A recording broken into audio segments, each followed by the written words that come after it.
fine. I realize there are a lot of knife classes out there where people don't put anything on other than those safety goggles, and I'm thinking, really? Okay. I like my eyes. Both of them work still, and I want to keep it that way. All right, can I give you this one? Because you're going to strike me.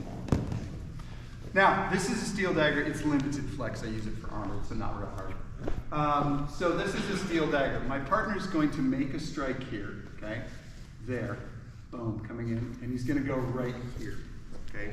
So it's a good target for a lot of reasons, but one of the reasons is that in armor, this is a vulnerable spot. This is not. I got a big steel breastplate on, okay? Over here, though, I've got to have arm articulation, so there's a gap. He can hit that gap, okay? Now, when he comes in with the strike, instead of just standing here to receive it, like that, as I see that develop, following Fiore's instruction, I'm going to move into it. So I've now added a foot movement to my action and slightly changed my angle to the person that I'm working with, okay? So part of the reason I want to do that is, again, he is coming over top of my arm, and he has the potential to break that as he comes through. You will hit with this one, so just be aware of that. If I'm blocking the strike like this, go ahead, keep pressing.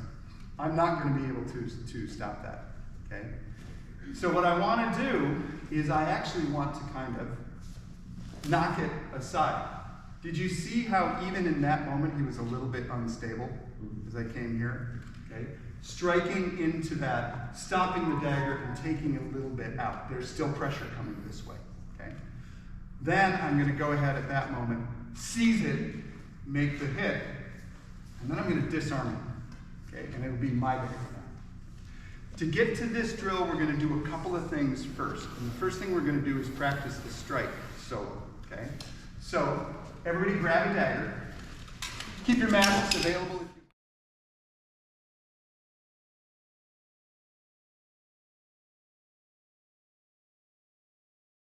One specific one, okay?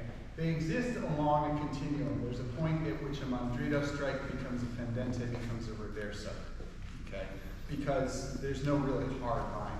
But the strike we're making right now is not coming down the center like mine is. It's not doing this. The strike we're making right now, because it's intended to strike a target on the side and plunge into it, is actually coming at a little bit of an angle. So this space in front of me is totally clear as I do it. The space immediately in front of me is clear, and I'm coming in a little bit from the side to strike that person. So the mechanics that I want you to think about here, starting from this position, okay, right here, where we have set ourselves, feet hip width apart, we step forward with the left, 1, 2.5. We pivot and we sink down, stable and balanced between both legs, okay? You're going to hold the dagger at your hip. If you have a scabbard, that's great. You're going to act like you're drawing it. As soon as that clears your hip, it's out, okay? So you're going to draw it. As you draw it, you're doing that pivot turn that we've done before. You're going to raise the dagger up, and you're going to keep this elbow tucked in. I'll give you a front view in a moment, okay? And then from here, you're going to drive that dagger forward with a step, and your dagger and your foot are arriving at the same time. Okay? If your dagger is arriving at the target at the moment your weight is landing, your weight, your body weight, is helping to drive it in. Okay? Makes for a much more effective strike. Mm-hmm. There are other considerations too, but that's one of them. So I draw the dagger, and this elbow is tucked in. Okay? Similarly, with trying to block something, if I have my elbow winged out way to the side like that, I'm weaker. Okay? So I'm here, I will draw, and I will plunge it in. And I'll have a fairly extended arm when that goes in. Okay, fairly extended arm as it goes in. So just go ahead and smoothly run that. Smoothly, don't worry about speed. Speed's not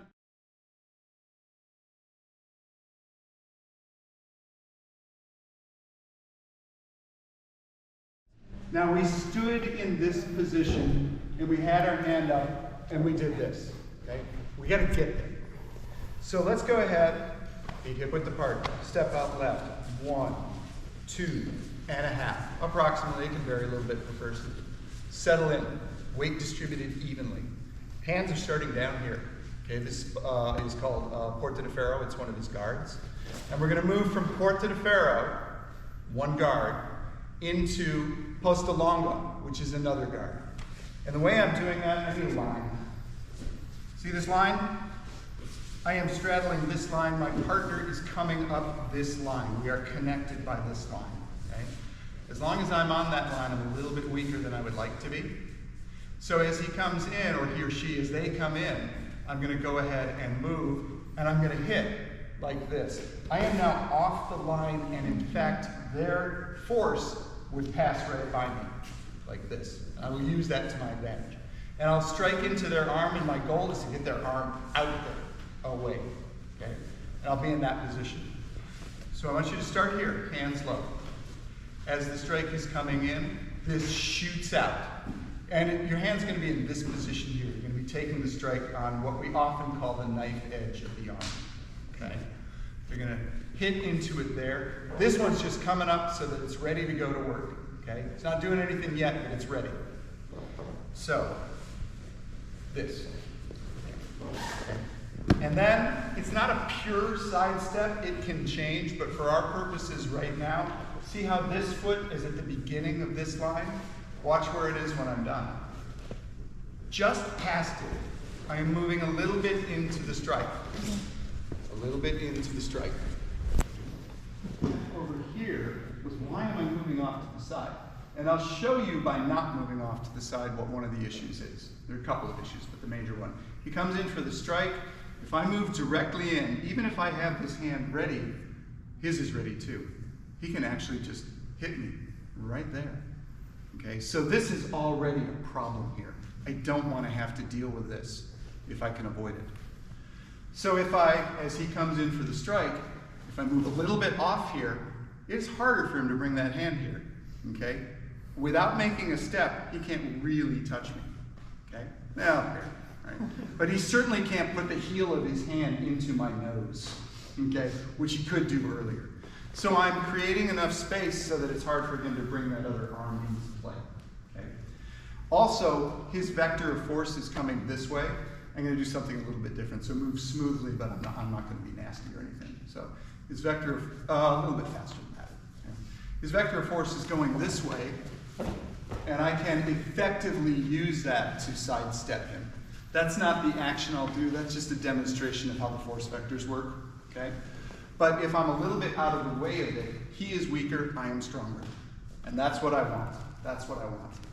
So I'm using these things to maximize my advantage, especially against a man who's a little bit bigger and stronger than I am. It's just a fact. He's bigger and stronger than me. You know, and nothing's going to change that. So he comes in for the strike. I move into it. I'm ready with this hand. I seize, turn, and make that strike. This is as far as we'll take it for the first part, and then we'll do the disarm after that.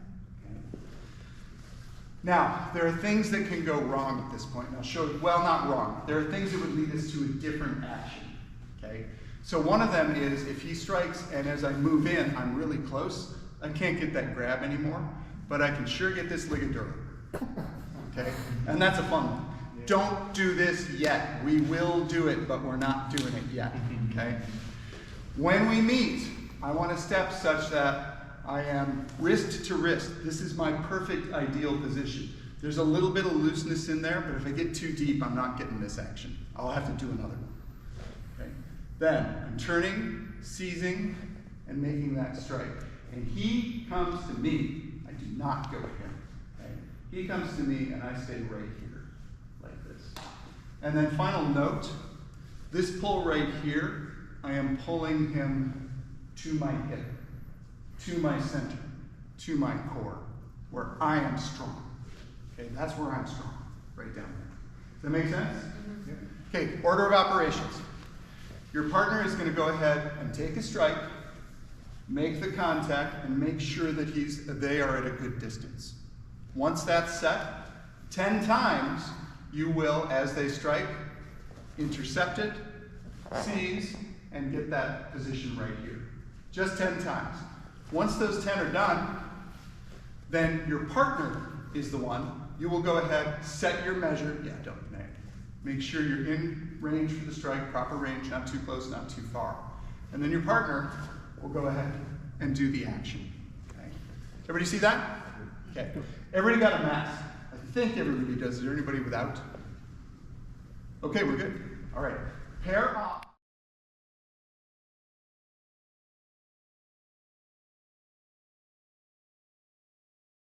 Tallest person in the room. Jimmy probably is. Jimmy, I need you because you're the tallest person. You're gonna help me. Says I need my mask. No, but you need a dagger. Okay. All right. So this is not just about tall or shorter, but this helps to illustrate it. Okay. So I am moving into and striking his dagger. Okay, striking his dagger arm. But I need to remember that he's coming to me. Go ahead and make the strike and put it right there. He's already coming here. Okay? I don't actually want to get closer to him than I absolutely need to. I mean, once again, he's bigger and stronger. Do I really want to wrestle him? Okay? He's a lot younger than me too. Do I really want to wrestle him? I'd rather not. Okay? So I want to manage that situation. So as he comes in with the strike and I strike into it, I am moving. It's on a diagonal. There's a little bit of forward, but I can actually change that. And I changed it right here, so I moved more sideways so that I am not as close to him as I might otherwise be. And then I can go through, uh-oh, we're in trouble here. I'm going to have to strip that way. Okay. Then I'm going to have to go through and do my play from there. But I can change that. I could also, although we're not primarily doing it this way, really step long on it. I could also step back with it. That is a possibility too. Okay. So all of these exist as possibilities. What I'd like to do though is just have it set so that as they come through, go ahead, you move in, strike, do your play, but you move so that you can get him extended, get them extended as you do this, make your strike, and then go ahead and do your disarm, which hopefully you grab instead of drop, but at least he doesn't have a dagger. Okay. All right. So as you do your next rotation, I want you to remember that. Think about the goal here, and the goal here is to get yourselves wrist to wrist while he's stretched out trying to strike you. And so look at that wrist as it comes in and get yourself to it. Whatever step you need to take to make that happen is appropriate. Okay, that sidestepping is what I did here. With Jean-Louis, I stepped in a little bit. Okay, with you, I'm stepping sideways a little bit. So you can make these adjustments, okay, as you see it all happening. A quick note that is on a separate subject, if you're wearing heavier gloves, that might impede your partner working with this, or it might impede you working with it too. So maybe drop those off. I mean, I do this stuff with steel gauntlets and full armor and everything, but it is much easier to train it with a bare hand and then transfer that skill to heavier gloves. So if you're wearing a heavy glove that might impede you or your partner, go ahead and strip it off and you can just work either with lighter gloves, that's okay, or with no gloves at all. Now, look at the time. I want to do more repetitions, but I think a water break. 5 minutes.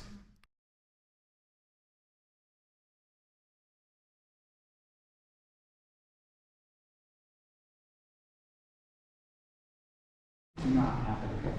Okay, it is actually not happening. I had, for a long time, and now he's an instructor, I had a student who makes you look small. Okay? I'm not wrestling that guy. I really don't want to wrestle you if I don't have to. I really don't. I mean, I'm serious. If we were fighting and you were moving into wrestle, I'd be thinking, I would like to explore other options here, and I'd be working hard at making that happen. So there's this illusion out there that if your technique is good, you can nullify size and strength. I'm just going to be crass in English for a second and say that that's bullshit. Okay? Bigger, stronger people have an advantage when you're dealing with things that involve size and strength. It's just that simple. Do you know why judo competitions are graded according to weight? Why wrestling competitions are graded according to weight? They don't put you and me in the same.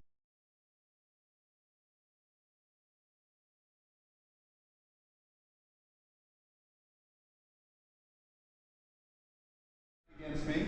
And again, it is not in the center. It is coming at the side. If it's coming straight down the center, I've got to change how I defend, and we'll cover that today. Okay? So it's coming off the side here. And then now that I see that, I'm going to move so that I can strike and be wrist to wrist. Okay, like this. And it is a strike. Your arm may get a little tired of this after a while. It is a strike in there. Once I've got this position and I'm a little bit offline of him, so his vector of force goes that way, right there, I'm going to seize that I'm going to go ahead and give that arm a turn as I give my body a turn and bring this arm through in another turn to hit him in the head, like this, okay? So 3 turns, this arm, this body. All 3 of these turns are coordinated together.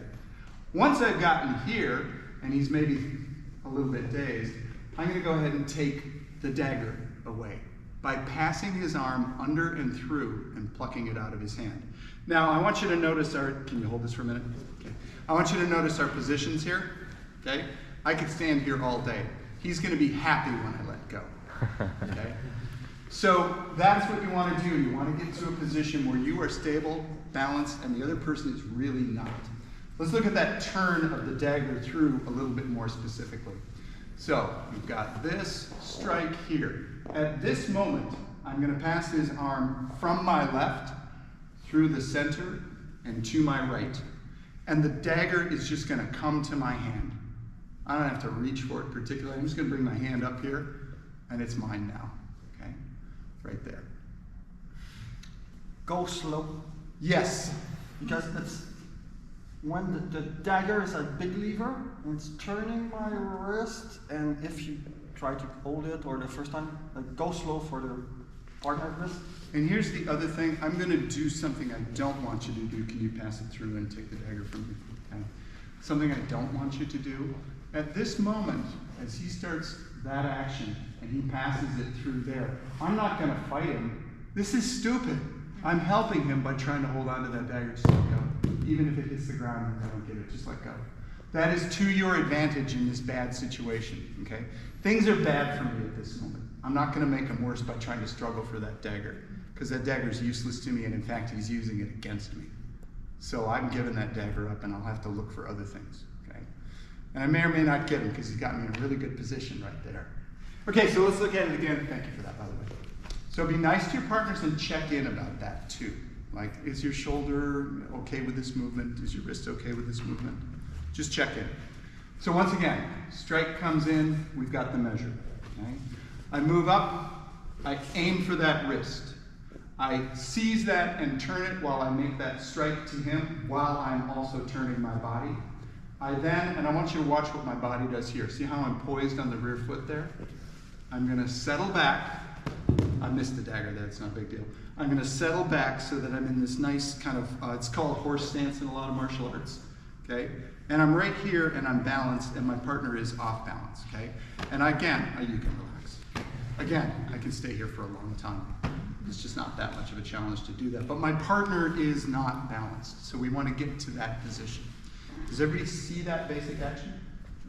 Any questions? Okay, we'll go ahead and do a rep with our partners, about 10 each, and then we'll look at it again, take more questions.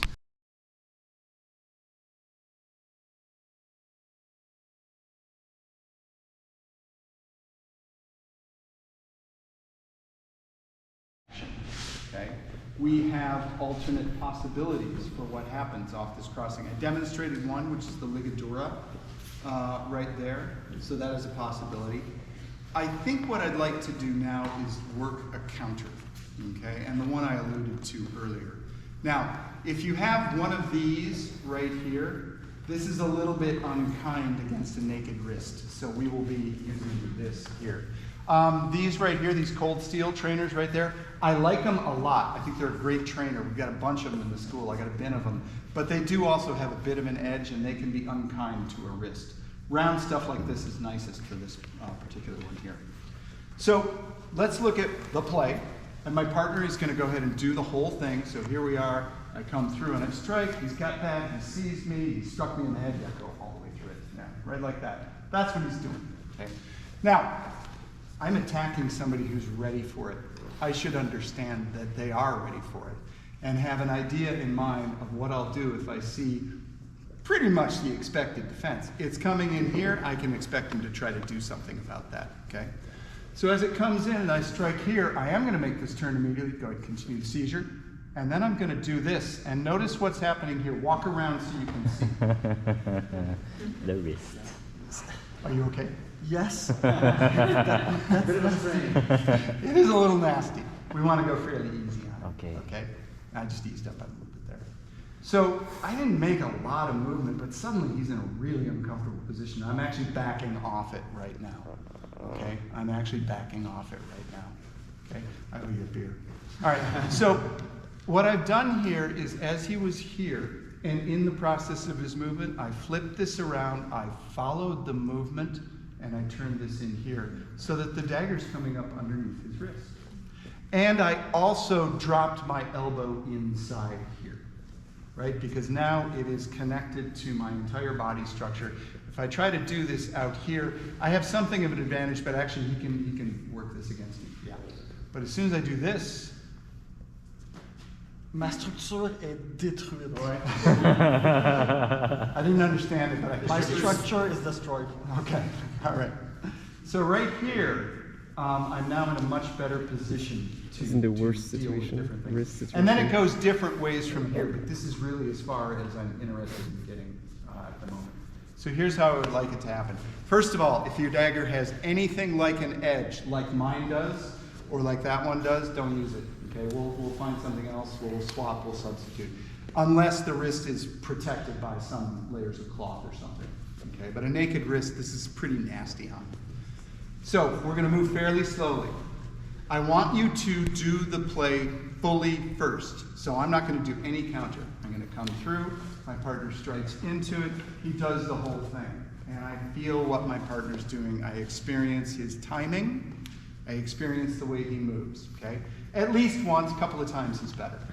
Now, don't move fast, okay? Do not attempt to do this quickly because if I'm trying to beat his speed right there, I stand a much greater chance of actually injuring my partner, and I don't want to do that, okay? So move smoothly. As he gets that and he's in process with his motion, I will make this turn, okay? Remember, he's already pulling me this way. I'm just gonna go with it. I'm not gonna fight it. I'm gonna go with it. This hand is up and available because inevitably he's gonna start doing stuff with that hand and we'll have to deal with that. Right now we're not looking at that. And then I'm gonna get here. Now at this point, what I would actually do, hold really loosely, please, okay? What I would actually do is come over and start doing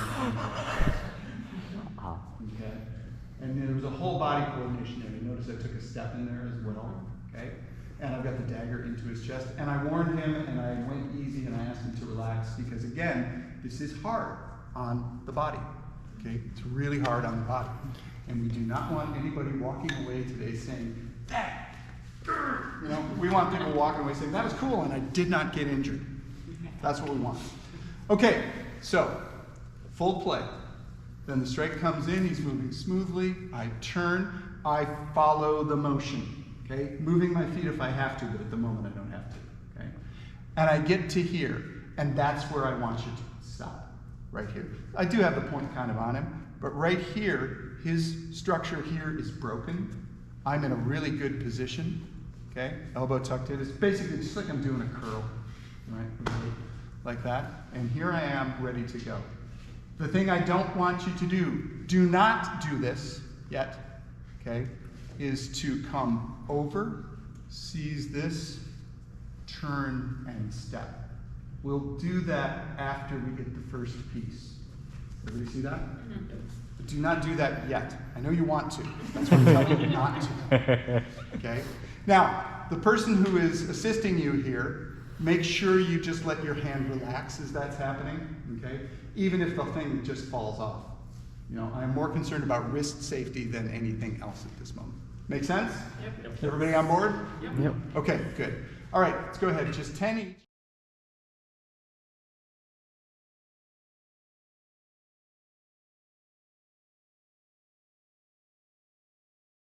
It talks about time, tempo between the players, and it talks about initiative. So if I'm thinking about going before he really gets that going, okay, I'm going to come here and then I'm just going to, it's just a pure feint. Right? A pure feint where I avoid it. This is, I have come in with the strike and I've gotten the parry. Now, I'm not going to actually wait at this moment for him to finish, but the way I've set the drill up assumes that he's not delaying and he's going straight for it. Okay? At which point I then do my action. Okay? So it assumes he's just moving smoothly through his action. He knows what he's doing and he's doing it. Okay? And that's what I have to deal with. Okay? So if I was going for a pure time action on somebody, I might consider a feint instead. Okay? Here I am looking at, I thought I could get this one, but now I have to move out of it and play something else. Which, by the way, is just Fiore's basic paradigm, his tactical paradigm. You have the attack, which is the player in the manuscript, right? That's the person who always is either eating steel or getting his face put in the ground. That poor guy, okay? That's the attack. You have the remedy, that's the master with the crown. That is the one who is stopping the attack. And then you have the scholars, who are all the students of that master wearing the crown, and they've got the garter on. And all of those students are showing you the various possibilities, okay? Some of which are dependent on how the situation plays out. But then you got another figure. What's that other figure? The one who's wearing both a crown and a garter, and that is the countermaster. And the countermaster defeats the remedy master and his students, okay? The countermaster is actually the player, that poor guy that you see eating steel and getting his face put into the ground repeatedly throughout the manuscript, okay? So he doesn't materialize out of nowhere. He initiates an attack specifically to get a response that he can then deal with, okay? So you're not trying to always hit with your first attack, okay? First intention, we call it, okay? It's like, I'm not always going to make a cut and expect to hit. I'm going to make a cut and I'm going to expect a parry. And I'm going to deal with the parry and the action that comes out of that parry, okay? So the tactical paradigm is attack, remedy, counter. So what have we got here? We've got don't do anything, okay? Except stand ready, okay? We've got attack. Hey, I succeeded. He was totally asleep. I can go home now. That's fantastic. And that is the best outcome. No question about it, okay? But it's not likely. We've got attack, remedy, and then, go ahead. And then the plays of the various scholars there, okay, that come through. But as a good student of the art, I know that's there. I know that's possible. And so whatever thing I choose to initiate, I'm going to understand what my potential second actions are, second intentions. And so here, a potential second intention, as he goes through that, is to break the grip, come through, and take control of the situation, okay? Do I have to be good to do it? Yeah, I gotta be decently good, right? I can't just pull it out of thin air. I have to have practiced and worked it. But it's there, it's possible. There are various other counters there too, just keep going through the seizure and everything, right? Like coming through here, and then getting him something else to grab so he doesn't get my dagger. That exists right there. So he sees the dagger come in, he moves for the defense, and I just shoot my arm in there, and I let him take it. Go ahead, have fun. Pull on that, and I've got a dagger right here while you're not thinking about it. That's another one of the potential counters. Okay? So every time you make an attack, you should expect that it's going to be defended against, and you should be prepared to move against that defense. Does that make sense? Okay.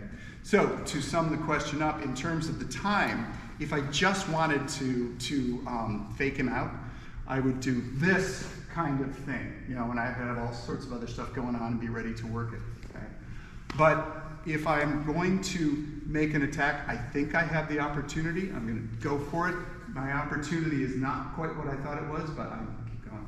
I know where it can go from here. I will follow that and flow into it, okay?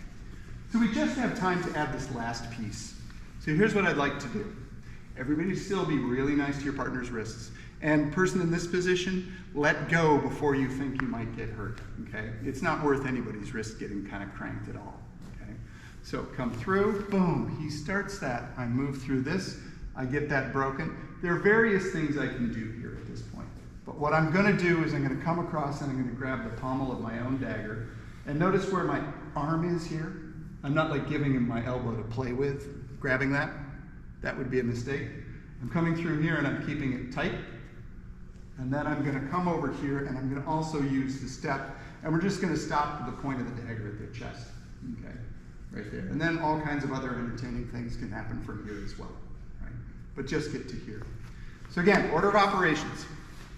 First of all, once through the entire play where he just gets the dagger. Head strike 2. Bam.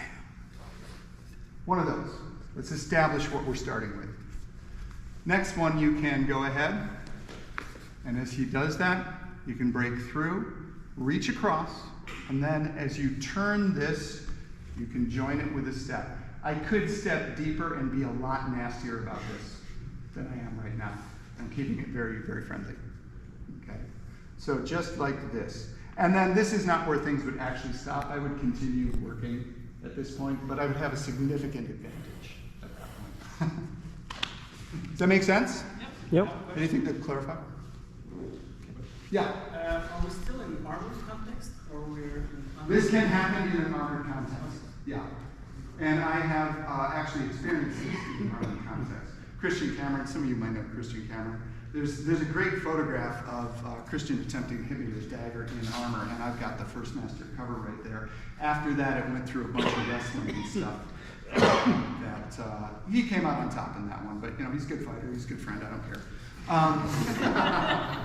You know, I'm good at what I do, but I'm not an unstoppable engine of destruction.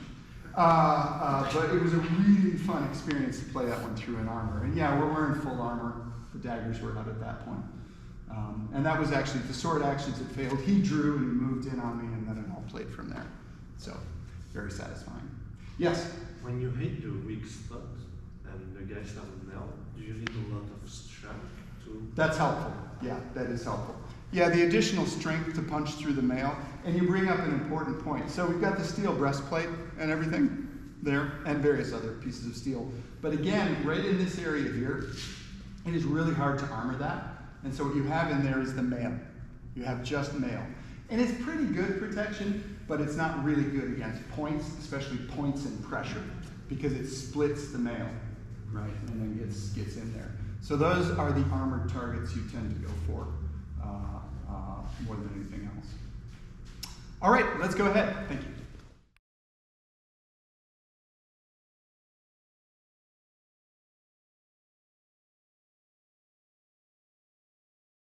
That most of the time here we've been ignoring the fact that each of us has another arm to play with, okay? And it matters.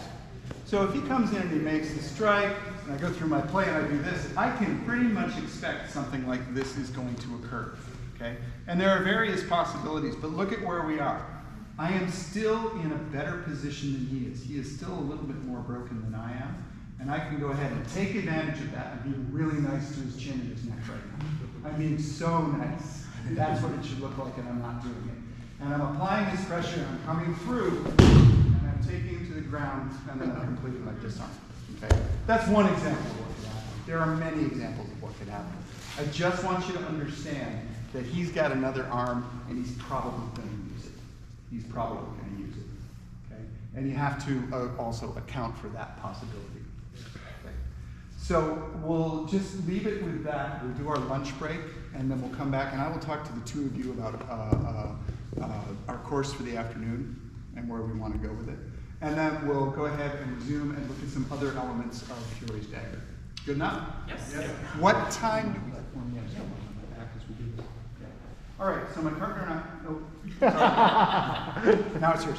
Okay. In my school, we always shake hands for the beginning of Exodus, or if it's swords, we salute.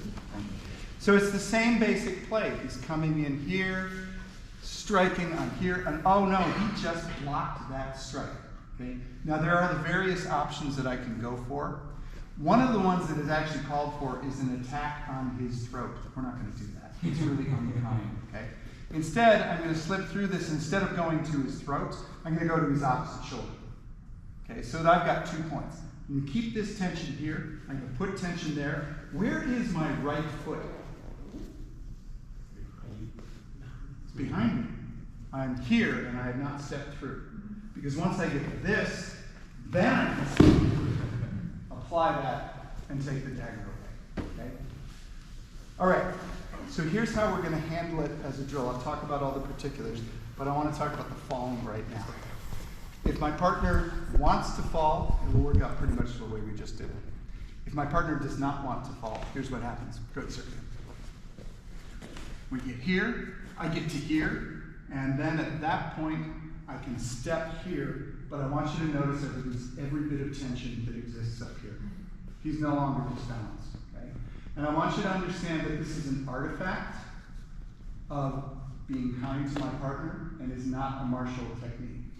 Okay? In fact, he could just totally reverse and throw me at that point. But we're doing that so that my partner, who is not as comfortable as falling, doesn't need to. Is that okay? Okay. Clarify that with your partner. If your partner does, however, consent to falling, we'll go this route, strike. Oh, no, please go ahead. Yeah. From the block, slip around, just putting my hand to that shoulder, engaging my core through that turn, keeping tension right here. And you see where he is now. At this point, I wouldn't have to step behind him, but I will. Just behind his ankle, and I'll follow him down. He's got a nice slap there. I'll follow him down, and by the way, I'm going to follow him down. I'm not going to hold him to his arm up here. And then I'll take the dagger from him. So, let's review elements. Just to say it, from the push, from everything, I was on the limit of my balance. Like, and I was using all my core, everything to keep me there. Yeah. Like, And he's, by the way, he's good at that. he could just like push me like that. Yeah. So the throw should be done before ever I step my foot forward. Really, it should be just everything but done before I step my foot forward. Because if I, here, go ahead, yeah, make sure you block that right up there. If I do this, that looks bad for me, doesn't it? That's me not having made sure of the situation before I go in. And if I, right there, I get to here, give me, lean into that, drive your hip into, yeah, right there. Oh, this has gone very wrong. I am not attempting to throw him. This play is done, thank you very much, okay? If this doesn't happen, and you get to a point where he's broken what you're trying to do, the thing you are trying to do is done. There are other potential things I can try to do, okay? I can move somewhere else, but the one I was trying is just gone. It's done. Give it up, okay? Does that make sense? Fiore tells us when we're doing abbracciare, and dagger essentially is abbracciare with a knife in your hand. When we're doing the abbracciare, that the plays change, the grips shift. You have to follow the flow, right? And he provides a paradigm for that. Yes, question. Just a remark when we're going to start. Just that if you want to fall, let's keep maybe 8 couple at most on the mats, because falling on someone else's leg can lead to injury, so we need places to fall. So at maximum 8 couples on the mats, and others outside, others obviously don't show. So what we can do with that, and that's good, thank you. What we can do with that is, in the first instance, if you do not want to fall, you just want to go to the point where it's disbalanced, you're disbalanced, just step off the mat. And we'll push those tables out of the way and create some space for you over there. And then you can do it safely over there without falling. If you do want to fall, come to the mat. If we have too many people, we'll quickly set up a rotation for it. Okay. You said eight pair on the mat? I think that will be... that would be 16 people. Yeah. Yeah, that's a decent number of people. And then we can set up a rotation if we need it. Okay, review. You and your partner are cooperating. You are working together to learn. So the strike comes in. Defend against it, right there. Slip through. As I move through, I'm not making a big motion. I'm sliding as quickly as I can to this. My elbow here is tucked in because that keeps me strong. Okay? Also prevents it from getting. Then I'm going to turn right here, like this. And then, if my partner's willing to fall, I'm going to come through and complete it. Okay? Like that. And notice how I follow him down. I squat for that. Okay? Right like that. Because if I stand upright and this man who's a little bit bigger than me falls like that, I don't want that to happen. Okay. I don't want to demonstrate that either because it's really uncomfortable. Okay. All right, questions?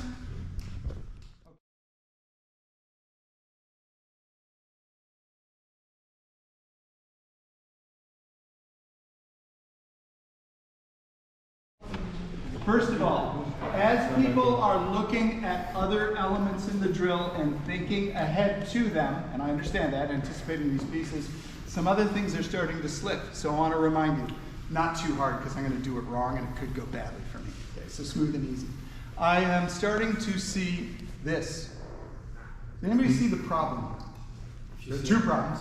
The thumb. If it just slips. Well, you could potentially slip it. I'm hearing it back there. Say it loudly. Break your thumb. You can break my thumb and pull it right out of the socket. I have seen it happen. Okay?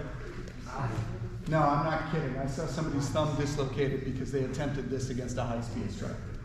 Thumb got dislocated, they went to the hospital. It was months before they could use it again. Okay? So this is bad in that sense because it could potentially injure the thumb. Okay? The safest thing you can do, let's say it's really a fight and this thing's coming at me. I'm like, ah! Right? You know, the safest thing I can do is to hit that thing, right? Because that's going to stop and best, and it's harder for me to miss. Okay? So as this comes in, remember, strike, seize.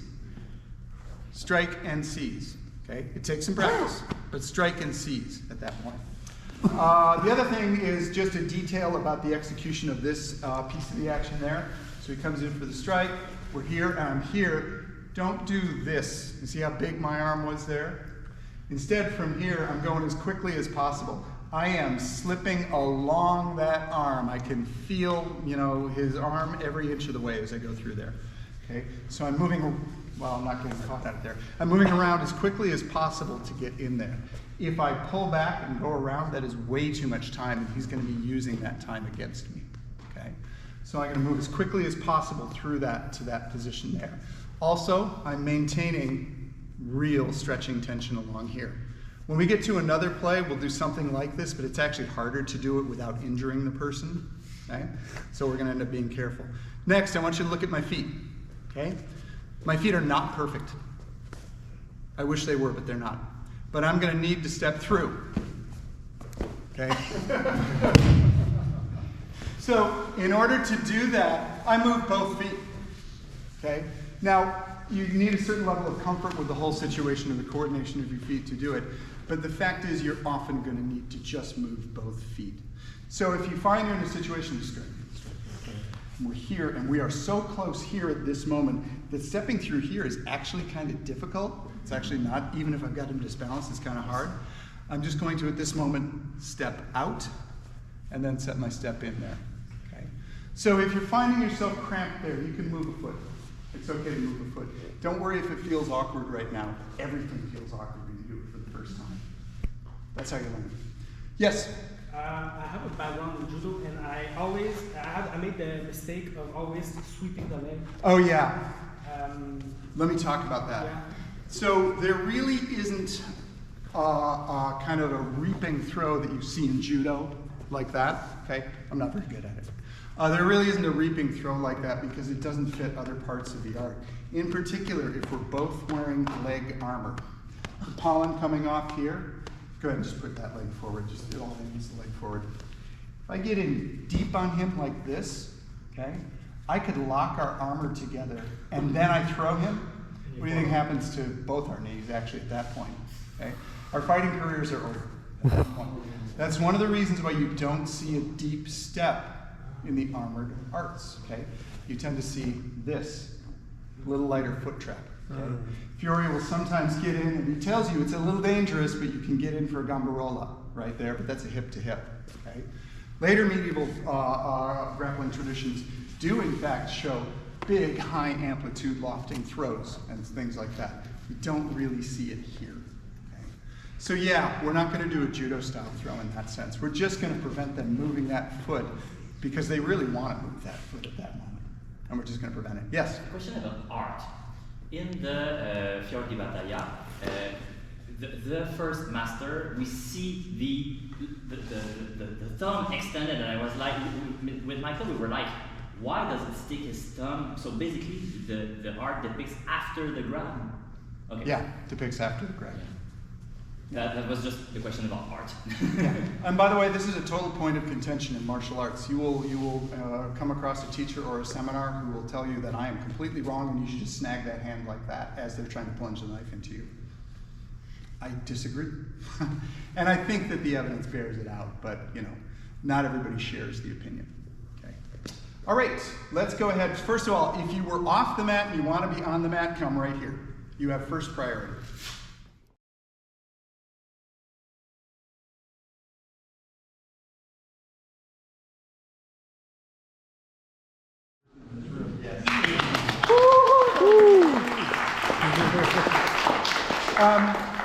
when you're demonstrating things, sometimes you're on the road, it can be hard to find somebody who, you know, moves well, understands, and can give you the kinds of things you need to show the techniques to their best, and you are doing that. Thank you very much. Appreciate that.